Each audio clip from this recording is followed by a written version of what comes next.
You want to know why Islam, and only Islam, out of 4,300 religions is the only true religion? Lower your expectations now, because what follows is a sad attempt to prove that. There are 2.3 billion Christians, 2 billion Muslims, 1.1 billion Hindus, 500 million Buddhists, and 15 million Jews in the world. And there are a total of 4,300 religions like these. When that is the case, some people may ask, why should I follow Islam out of this many religions? How do we know Islam is the right religion? Can we rationally prove it?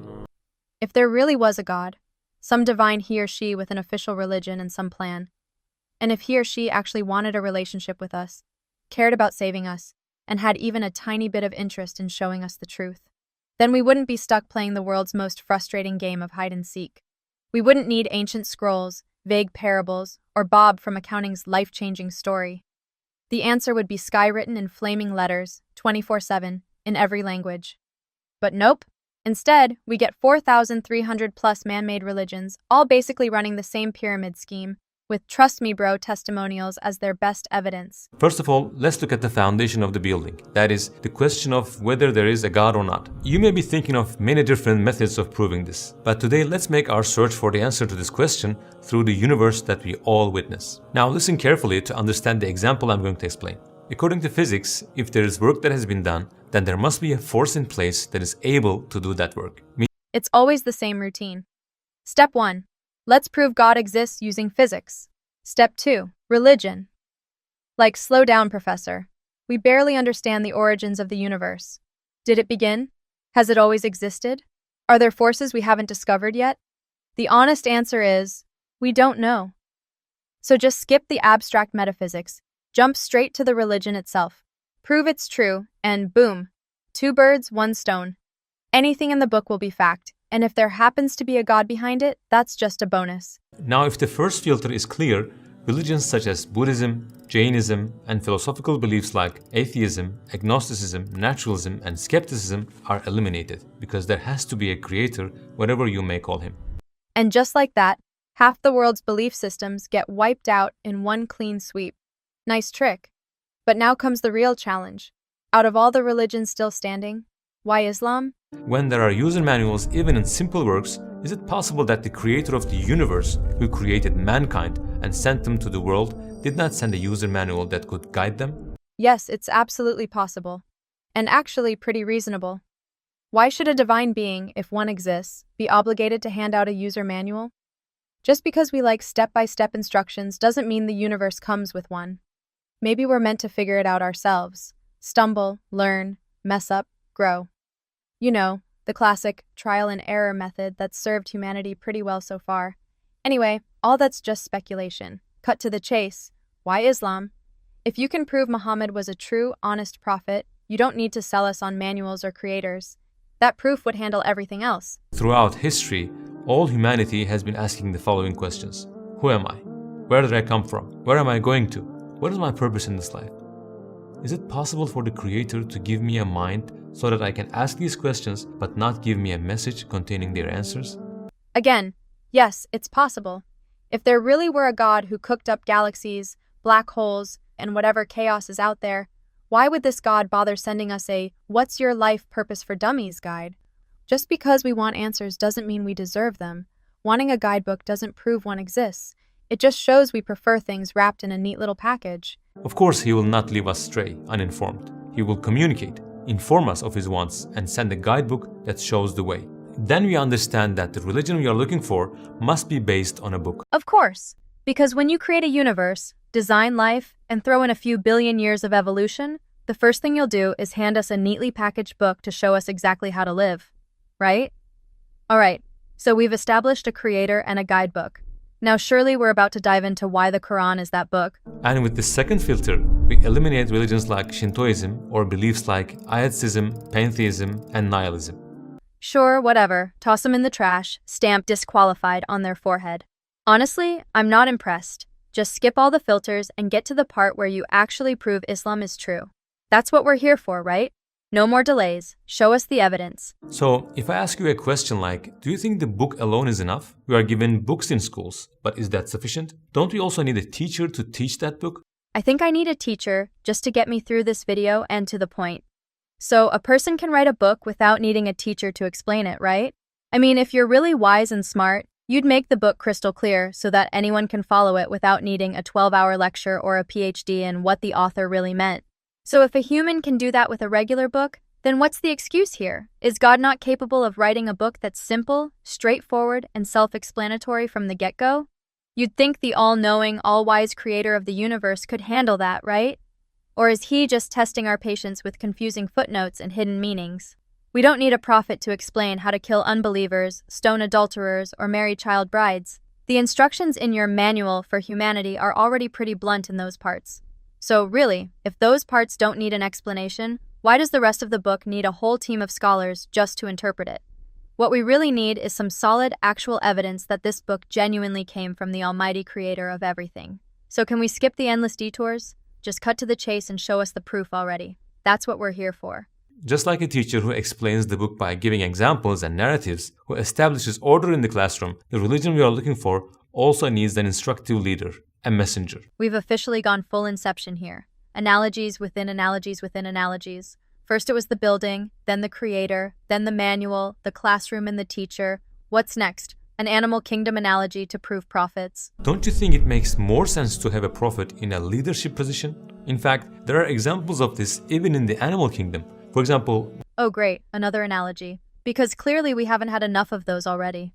Enough with the leadership lessons from squirrels, thanks. If we have understood this example thoroughly too, with this third filter, we have eliminated religions such as Hinduism, Chaodeism, the Druze faith, which do not believe in any prophet. Nice. We crossed 3 more off the list. Only about 4,000 religions left. Progress?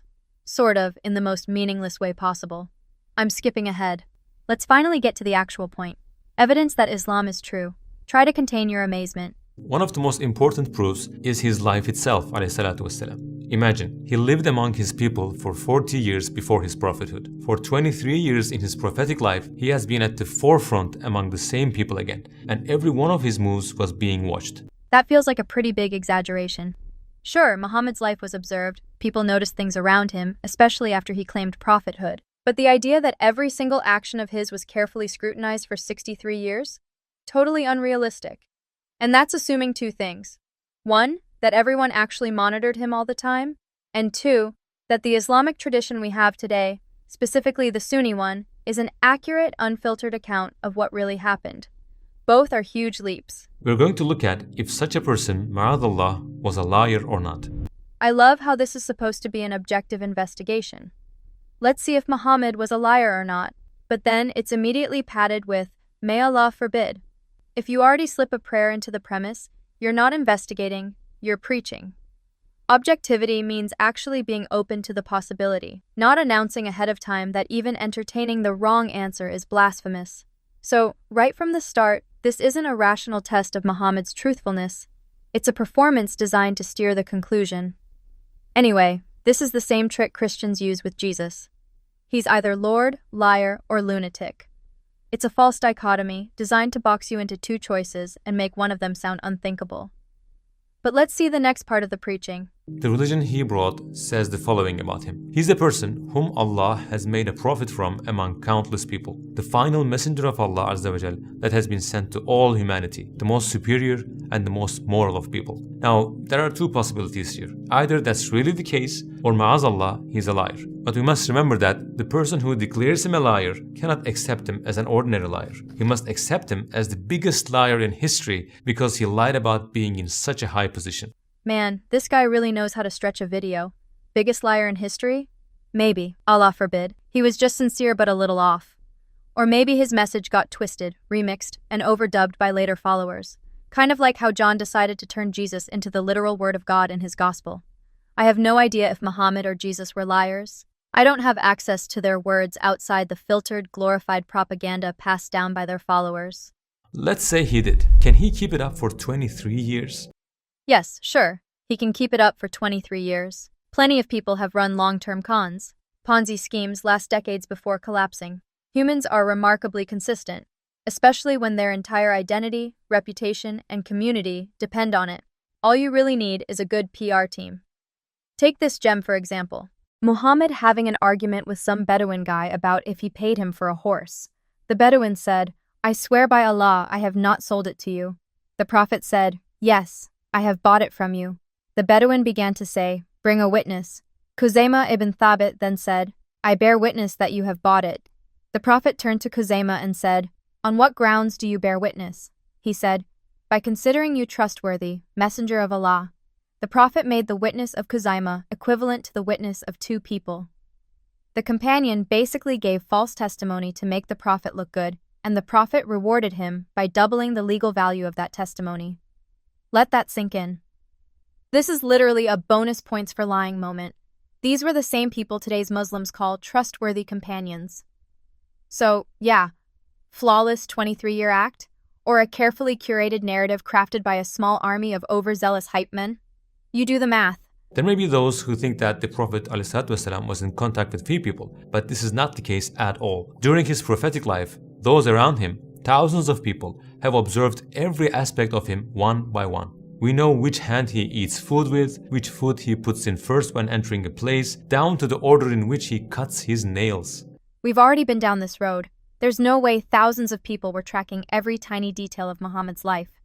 What we actually have are accounts written and preserved by his followers, who had every reason to make it look like he was under the world's most intense reality show level scrutiny.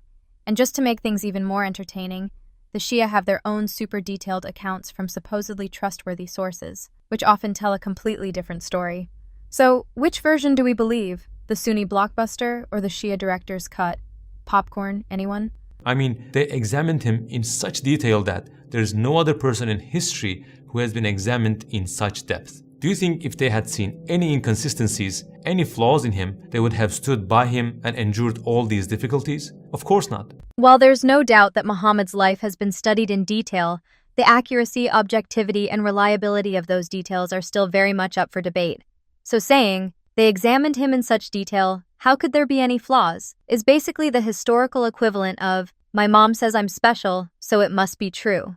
Besides, those who observe him were not only the believers, those who deny his prophethood observed him as well. He was among them before becoming a messenger, not only after it. He was born and raised among them. Let's not pretend people in 7th century Arabia were running peer-reviewed psychological evaluations.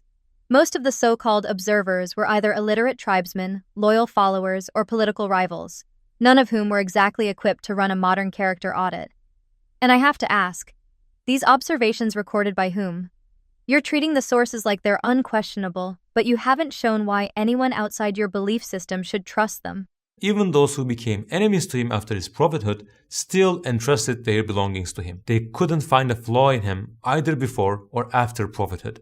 The only thing they came up with as a flaw is to slander him by calling him a wizard, a magician, nothing more. Nothing more? It's in your own Quran, my friend. They said about his revelation, nothing but a fabrication which he made up with the help of others, and ancient fables which he has had written down, and they are rehearsed to him morning and evening. They also called him a mad poet, insane, a total liar. I don't know about you, but those sound like flaws to me, and definitely more than a wizard or a magician. But here's the real issue. The sources that tell you all this? They weren't preserved by neutral historians sipping tea and comparing evidence. They were carefully curated by hardcore believers with one mission: protect the Prophet's image at all costs. The so-called authentic hadith collections are about as unbiased as a fan club writing a biography. If a report came from a non-believer, toss it. A Muslim with a bad reputation? Toss that too. It's a filtering system that would make propaganda ministers weep with admiration. Let's take a look at this charming hadith.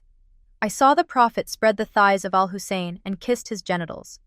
Now, when Muslim scholars stumbled across this, instead of rethinking anything, their response was, "Oh no, this narrator must be a liar. No way he said that about the Prophet." Scholar al-Dahabi actually used this exact hadith as evidence that the narrator was unreliable. Now let's look at what it actually takes for a hadith to be considered authentic. Continuous chain of narration, upright and trustworthy narrators, accurate and precise memory, no contradictions or irregularities, no hidden defect. And what does that last one really mean in practice? Simple. If a hadith shows Muhammad as lying, morally questionable, or, God forbid, not perfect, it's automatically defective and rejected. Not because it's probably false, but because it can't possibly be true. Because the Prophet must be flawless. because God picked him, period. It's literally baked into the logic. Any hadith that challenges the Prophet's trustworthiness, chastity, intellect, or moral uprightness is automatically rejected. And if you dare to disagree, congratulations, you're now a disbeliever. And just to make the bias airtight, any narration that involves a disbeliever, no matter how credible, gets tossed out by default. Not because the content is proven false, but because, well, he's not one of us. That's like saying, we conducted a thorough investigation into our cult leader and found zero flaws, because we burned every report that said otherwise.